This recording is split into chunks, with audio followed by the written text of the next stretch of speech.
এবার হিরো আলমের ভাস্কর্য তৈরি করা হয়েছে ঢাকা বিশ্ববিদ্যালয়ে, আর সেই ভাস্কর্য নিয়েই শোরগোল মিডিয়া পাড়ায়।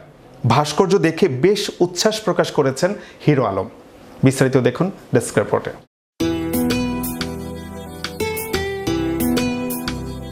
আলোচিত আশরাফুল আলম ওরফে হিরো আলম এবার উচ্ছ্বাস জানালেন নিজের একটি ভাস্কর্য নিয়ে। তার ওই ভাস্কর্যটি তৈরি করেছেন ঢাকা বিশ্ববিদ্যালয়ের চারুকলা অনুষদের একজন ছাত্র।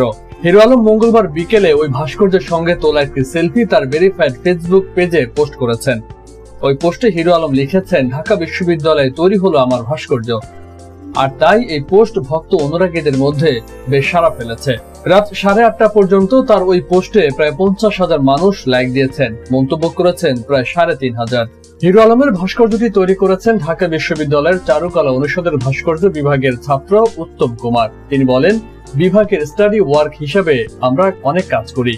2018 সালে স্টাডি ওয়ার্ক হিসেবে হিরো আলমের ক্যারেক্টারটা নিয়ে ভাস্কর্যটা তৈরি করা হয়। এটা শুধু ভালো লাগার জায়গা থেকেই করা। হিরো আলমকে ক্যারেক্টার হিসেবে গ্রহণ করার কারণ জানতে চাইলে তিনি জানান, তার চেহারার মধ্যে অন্যরকম একটা ব্যাপার রয়েছে, যেটা আমরা ভাস্কর্যরা খুব পছন্দ করি। ওই ধাঁচটা সাধারণ মানুষের চেহারায় থাকে না। আলম ভাইয়ের একটা কথা সব থেকে বেস্ট মনে হয়েছে, সেটা হচ্ছে যে চেহারা, হাইট, ফিটনেস কোনো ব্যাপারই না। হিরো হওয়ার জন্য যেটা সব থেকে বেশি মানুষের মধ্যে থাকা দরকার, সেটা হচ্ছে প্রাণ শক্তি, জোশ, চিল। যার ক্ষেত্রে প্রাণ শক্তি, জোশ, চিল নাই, সে আসলে মানুষই না। হিরো তো বহুত দূরের কথা। আমি এতটুকুই বলতে চাই, এর বেশি কিছু।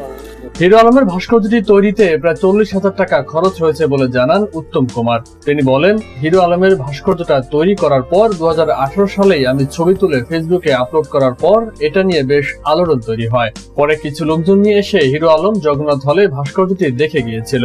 ভাস্কর্যটার কাজ শেষ করে আমি আমার কাছে রেখে দেই। হিরো আলমকে এটা দেয়া হয়ে ওঠেনি। জগন্নাথ হলের দক্ষিণ ভবনে আমার কক্ষেই ভাস্কর্যটা রাখা হয়েছে। 2018 সালের পর হিরো আলমের সঙ্গে আর কোনো যোগাযোগ হয়নি। হিরো আলম চাইলে ভাস্কর্যটা হস্তান্তর করা হবে। উত্তম কুমার চারুকলার ভাস্কর্য বিভাগের 2013-14 শিক্ষাবর্ষের শিক্ষার্থী। তবে হিরো আলম কি করবেন, ভাস্কর্য নেবেন নাকি রেখে দিবেন, উত্তম কুমারের কাছে সেটি সময় বলে দেবে। এখানে দেখতেছি আপনারা অনেকে কিন্তু নেগেটিভ কমেন্ট করতেছেন, পজিটিভ কমেন্ট করতেছেন। আমি কিন্তু আগে থেকে আপনাকে কমেন্টসের দিকে চোখ দিই না, আগে থেকে আপনারা জানেন। আপনাকে কমেন্টসের দিকে চোখ দিলে কিন্তু আজকে আমি হিরো আলম হতে পারলাম না। মাহমুদ, বিশ্ব বাংলা 24, বিনোদন ডেস্ক।